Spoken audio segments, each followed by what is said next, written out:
Hello friends, આજે આપણે rheumatoid arthritis એટલે કે આમવાત વિશે વાત કરીશું, જે 30 થી 60 વર્ષની ઉંમરમાં જોવા મળતો ઓટોઇમ્યુન ડિસઓર્ડર છે. આયુર્વેદમાં બતાવ્યા પ્રમાણે દરેક રોગોનું મૂળ કારણ મંદાગ્નિ છે. એવી જ રીતે આમવાત થવા માટે મંદાગ્નિ, વિરુદ્ધ આહારનું સેવન અને સેડેન્ટરી લાઇફસ્ટાઇલ જવાબદાર છે. તેના લક્ષણોમાં સ્મોલ જોઇન્ટ્સ એટલે કે ફિંગર, એલ્બો, શોલ્ડર, એન્કલ જોઇન્ટમાં પેઇન અને સ્ટીફનેસ જોવા મળે છે. સાથે સાથે વિશીના દંશ જેવી વેદના જોવા મળે છે, જેના ક્રોનિક સ્ટેજમાં જોઇન્ટ ડિફોર્મિટી અને કોન્ટ્રાક્ચર જોવા મળે છે.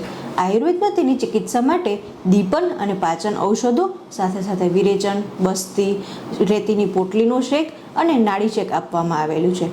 ચિકિત્સાની સાથે સાથે ખોરાકમાં સૂંઠ, હળદર, અજમો, સેંધવ, એરંડ તેલ એડ કરવાથી આમવાતમાં રાહત મળે છે. Thank you.